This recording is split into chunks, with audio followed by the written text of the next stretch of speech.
Come and listen to my story about a man named Jed, a poor mountaineer, barely kept his family fed. And then one day he was shooting at some food, and up through the ground come a bubbling crude. Oil, that is, black gold, Texas tea. Well, the first thing you know, old Jed's a millionaire. Kinfolk said, Jed, move away from there. Said, California is the place you ought to be. So they loaded up the truck and they moved to Beverly Hills, that is, swimming pools, movie stars, the Beverly Hillbillies.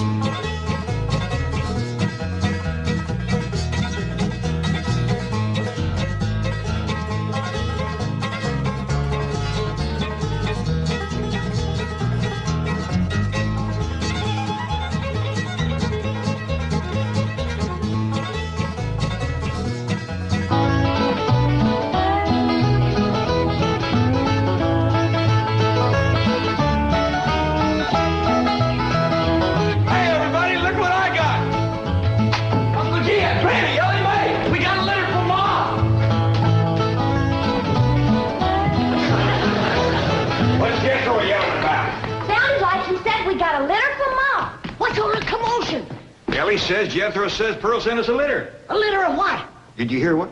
No, but I bet you it's kittens. Kittens. Pearl's always trying to give away kittens.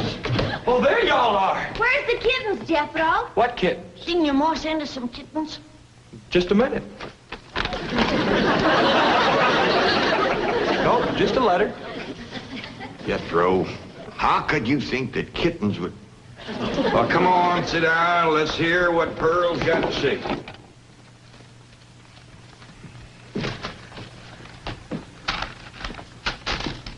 Dear son and kinfolk, I take pen in hand to say we are all fine back here. How are you all out there? Just fine, Pearl. That's right.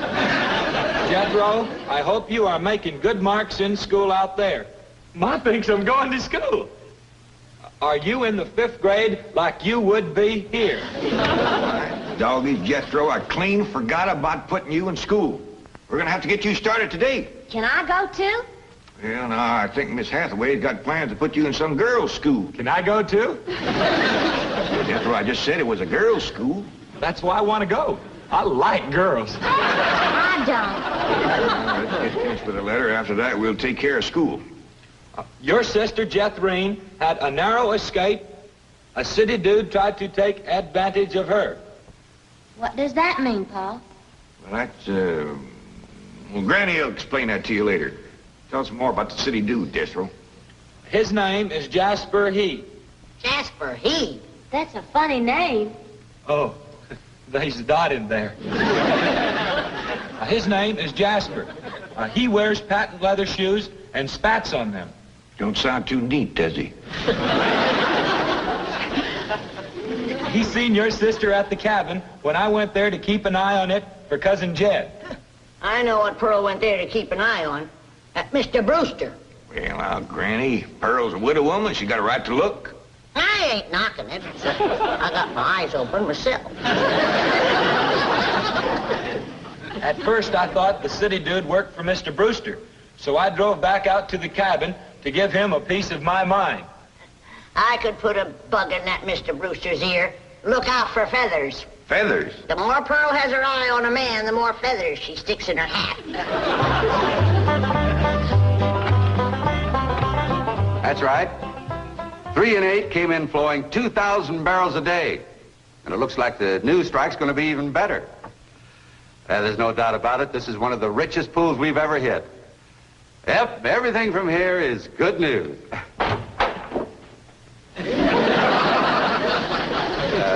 Well, not everything. I'll call you back. Mrs. Bodine, this is a pleasant surprise. Well, thank you. Although you might not think it's so pleasant when you hear what I have to say. Oh? One of them oil fellas working for you has made advances to my daughter. Made advances? Well, what would you call being picked up and carried off by brute force? Well, I'd call that making advances. What's his name? Jasper Depew. Jasper Depew. I ain't seen him myself, but from what Jeff Green tells me, he's a pretty slick article. Well... Oh, Mr. Brewster, You don't know how hard it is for two girls living alone like Jethrine and me. You see, my son Jethro's in California with Cousin Jed, leaving us no man to protect us. I'm a widow woman, you know. I guess wherever you have two unattached girls living alone, there's bound to be trouble. Especially when the girls are the kind that men call lookers. Did you say his name is Depew? Jasper Depew. Calls himself Jazzbo. Oh, Jethrine says he's a flashy dresser and a fancy talker and drives a sporty car. Regular big city dude. I guess Jethrine's kind of like me when it comes to tall, handsome city fellas. I'm just putty in their hands. Nope, no one by that name working for OK Oil. You mind if I look? Oh, well, no, go right ahead. I'm bound and determined to find the rascal that trifled with the affections of my sweet, innocent, helpless baby girl. Ma! Jethrine, I thought I told you to stay in the buggy. I seen Jasper Depew coming. Here? Yes'm. Oh, well, thank goodness we got Mr. Brewster to protect us. Oh, there he Mr. Brewster throwed his arms around me and helped me in his strong embrace. What's an embrace, Paul? Well, that's when folks kind of twine their arms around one another. You mean like wrestling? It's sort of like wrestling, except they ain't mad. It's like wrestling for fun. I reckon you could see that. Then we heard a knock on the door, and we knowed it was Jasper He. Better look for that dot again. Oh, yeah. We knowed it was Jasper. He was there to get Jethrine. Her beauty had set his heart to burning with flaming desire. What's flaming desire, Paul? Well, Granny will explain that to you later. Well, I'll try. But you're sure counting a heap on my memory.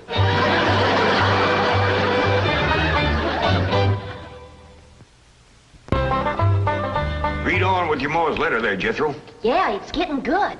One city fella's got his arms around Aunt Pearl, and another's waiting at the door to grab Cousin Jethrine. My only thought was to save my daughter, so I tore loose from Mr. Brewster's embrace. I saw Jethrine heading for the door, so I quick throwed myself betwixt my child and danger. Sweet innocent Jethrine, not knowing better, let that rascal in. He went right to sweet-talking in a voice smoother than fresh churned butter. Hello again, you great, big, beautiful lump of sugar. I brought you something all the way from Eureka Springs. Genuine orchids growed in a hothouse. And this lovely young girl must be your sister. I'm her ma. No. Yeah. Well, for Jethrine's beautiful mother, a little gift of genuine French imported perfume all the way from Paris, France. Oh, well, you had an order. Oh, my goodness. Genuine Paris, France perfume. Look at that French writing on there. That says, "Ah, d'amour." That means, oh, love. Ain't he a sport, Ma? And for Jethrine's handsome father, a genuine cigarette case, silver. Thank you, but I am not Jethrine's father. No, Mr. Brewster ain't my husband. He's just a friend. Well, any friend of Jethrine's beautiful mother is a friend of mine. This is from old Mexico and hammered out of solid silver by the Aztecs Indians hundreds of years ago. Well, that brings up an interesting question. Why would the Aztecs make cigarette cases when they had no cigarettes? That is an interesting question. I'll have to ask some of my Aztecs friends about that. Hey, Doc. Remember Ain't She Sweet? Well, I've read... Hey, what happened to your orchids? Nothing. I ate 'em already. You mean you ate all them expensive orchids? Ma, you should have spoke for one. It wasn't very filling. Ain't she sweet? From her head down to her feet. And that's a long way, but I ask you very confidentially, ain't that baby sweet? ain't she large? But she gives me such a charge. I ask you very confidentially, ain't that baby large? She stretches out in all directions. I'm in a shout. Lordy, that's perfection. Are you with me? Ain't she keen? Well, that's the most I've ever seen. And I'm here to tell you I'm her ding-dong daddy, and she's my queen. And she is king-size, my Jethrine. Lots of mama, my Jethrine. She carries me away.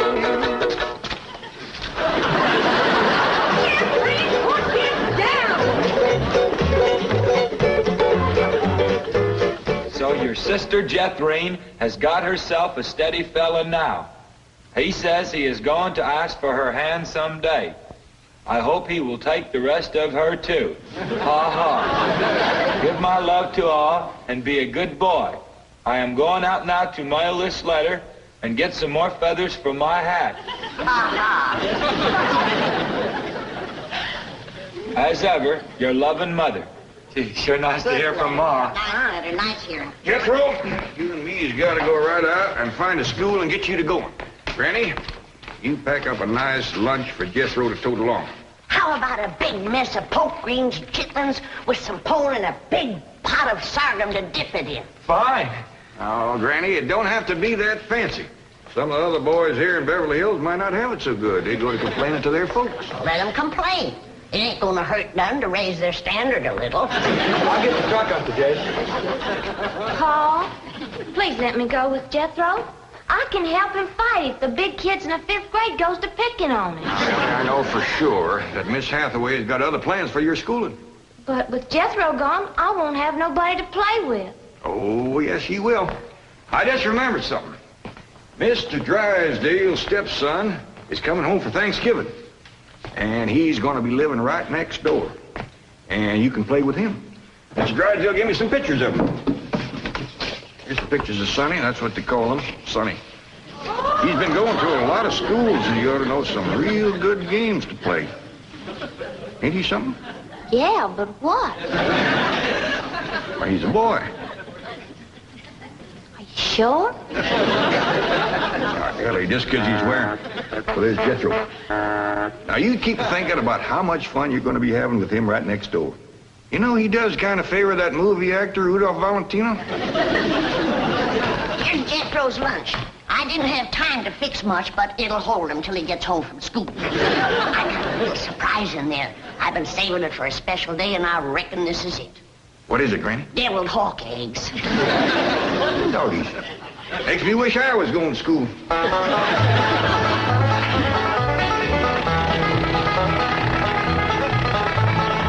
all right. Millicent, Schuyler, and Potts. I reckon them 3 is the teachers. 3 teachers. Must be awful big school. I'll say.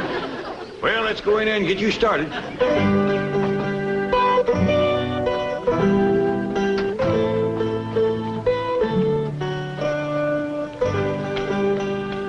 There you are.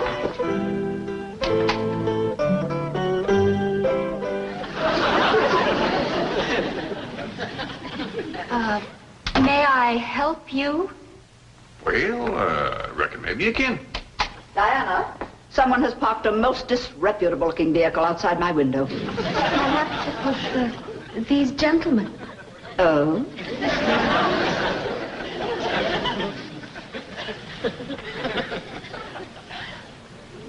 Yes? What is it you wish? Well, I'd like to get my nephew started into school. Here? Yeah, here's all right if you got room for a desk and his lunch basket. My dear man, this is a most exclusive private school. The tuition is quite expensive. Well beyond your means, I'm sure. Does that mean it costs a lot of money? That is precisely what it means. Well, I can pay you if it ain't over 25 million. 25 million? Yes, ma'am, that's all I got. Dollars? Yes, ma'am. In cash. Yes, ma'am. This is obviously a practical joke perpetrated by one of my envious competitors. What is your name? Jed Clampett, ma'am, and this here's... And you expect me to believe that you have $25 million? Well, no, not on me, ma'am, but my neighbor, Mr. Drysdale, he's keeping it in his bank for me.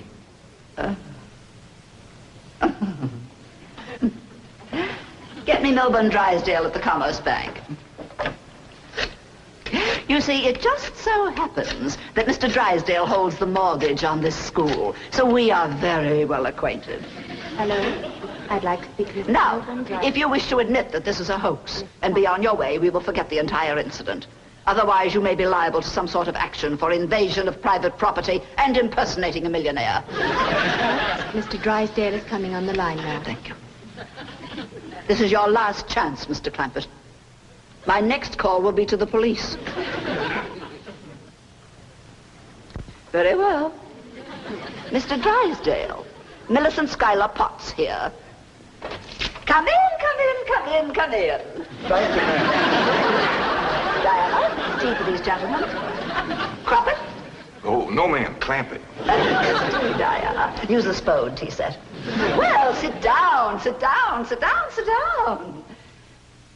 Just the two of us. Ellie Mae and Granny didn't come. Well, do make yourselves comfortable. Mr. Drysdale's exact words to me were, well, never mind his exact words. Apparently he values your friendship greatly, and Mr. Drysdale is a very important mortgage. Ma'am. Now then, shall we talk about your youngster who's entering our 5th grade? What is his name? Jethro Bodine. Bodine? Jethro. No, ma'am. Jethro Bodine. We always put the last name first. Now, male, of course. Yes, ma'am. Just got a letter this morning. Date of birth? December the 4th. Year? No, ma'am. Back home. We only been here a few weeks. Perhaps you should answer the questions for our vital statistics. Now, we need to know the complete birth date, which in turn gives us the exact age. Now, we have December 4th, and judging from the fact that your nephew is entering the 5th grade, I would surmise that the year is 51 or 52. Am I correct? Oh, Jethro ain't near that old. And in the 5th grade? Why, that's wonderful. Well, perhaps we have a budding genius on our hands. Archie! I'll pour. Oh, Diana, I'd like you to bring me one of our boys' uniforms to show these gentlemen. A 5th grade size. No, on second thought, you'd better make it 3rd grade. He's younger than average. We require that all of our students wear identical uniforms. It makes for less friction that way. Otherwise, the boys of millionaires are apt to be taunted by the really rich. I bet you Jethro will look right good in a uniform. He can't wait to be a soldier. Oh, yes, many a young lad is like that. However, our uniforms do not reflect any militaristic design. No, rather, we strive for something gay, attractive, and smart. Ah, there you are. Charming, isn't it? Now, you take this home and have Jethro wear it when he comes to school in the morning.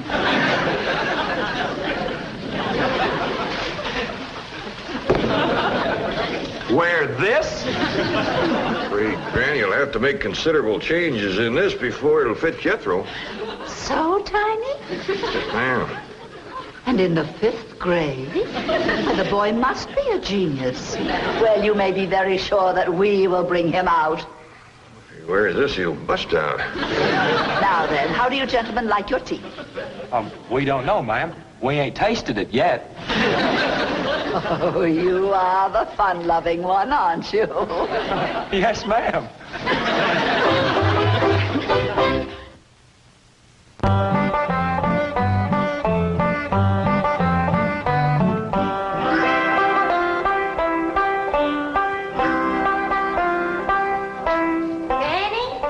Jethro's school clothes. You want me to help let him out? Oh, well, thank you, Ellie, but let's see what has to be done. Maybe they fit him already. That's supposed to be a hat? I reckon so. What's that? Well, Jethro said it stands for Potts. Potts? That's the school he's going to. Pot school. Hell, he'll be learning a good trade. If there's something folks always needs, it's pots. Jethro can make you some dandy new ones once he catches on to it. Now, Sam Hill is supposed to wear that. Well, Jethro, I reckon. Jethro couldn't have wore that at 3. Paul said it'd take some letting out. Letting out? There ain't enough seams in the whole world to let that out. How's it going, Granny? Are you getting my uniform already? Jethro Bodine? No, Granny. Over to school, it's Bodine Jethro. Ellie Mae, leave the room. Ain't you got no shame running around here in your underpants? Granny, these ain't underpants. They swimming trunks. You wrap that towel around you before I cut a switch. But Granny, Miss Hathaway says... I don't care who says what. I'll be glad when your ma gets out here to take you in hand and to make you some school clothes. These things ain't never gonna fit. But Granny, I gotta have these in the morning. It's a rule. All us kids over there's gotta wear these. And that coat, too. Yeah. I sure wish your ma was here with her sewing machine. Pearl's a whiz at making clothes. Now that you're going to be keeping company with Jazzbo Depew, you're going to need some nice clothes. I like the little fella, Ma. I'm glad, Jeffrey. But you got to stop picking him up all the time. He ain't heavy. That ain't the point. It don't look fitting for a girl to run around carrying a fella. All right. I won't pick him up anymore. Till we get married. Why would you pick him up then? To carry him over the threshold. You ain't supposed to carry him. He's supposed to carry... No, that's ridiculous. I declare, I don't know how I'm going to keep you in clothes the way you're shooting up. I start a new outfit, and by the time I get it stitched together, you've outgrown it. My new shoes is already too tight for my feet. Oh, them feet. If they get any bigger, you're going to have to go outside to turn around. My feet ain't as big as Jethro's. Well, of course not. He's a boy. Just think, your brother Jethro's going to school in Beverly Hills, California. Yeah. I'm homesick for to see him, Ma. Me too, Jethro. I'll bet your rich Uncle Jed has Jethro duded up like one of them actors in movie pictures.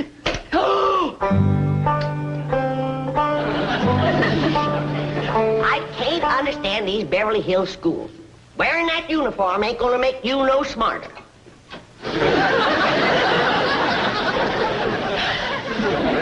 Miss Potts said I had to wear it this morning. And she's the boss teacher.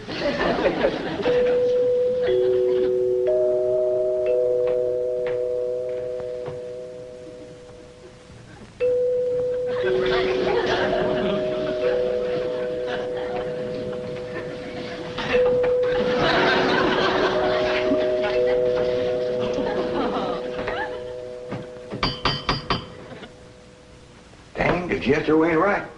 Every time that music plays, somebody comes to the door. Good morning.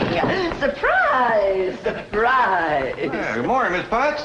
I decided to come by and drive our diminutive genius to school myself. What? Your nephew, Jethro.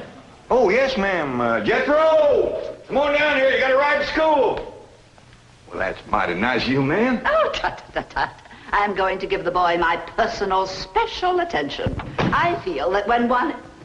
Well, howdy there, Miss Potts. You come to take me to school? Yeah, betcha she is. I want you to be a good boy, make good marks so your ma will be proud of you. This is your nephew? Ma'am, you met him yesterday, remember? Of course, he does look a mite different in his uniform. Granny had a time getting it to fit, but she done it. You are in the 5th grade? Oh, yes, ma'am. Just finished 3 years in the 4th.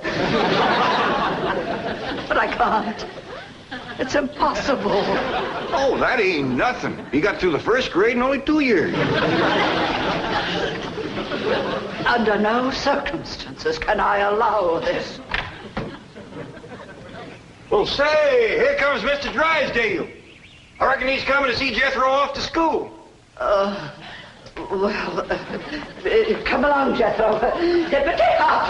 This is the way we go to school. This is the way We go to school. Here's Jethro's lunch. Oh, Jethro! You forgot your lunch. Jethro, you share your grits and fat back with Miss Potts today.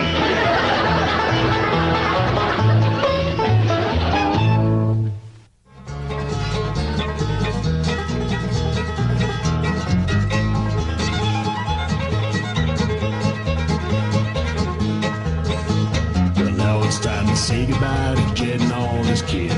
They would like to thank you folks for kindly dropping in. You're all invited back next week to this locality to have a heaping helping of their hospitality. Hillbilly, that is. Set a spell. Take your shoes off. Y'all come back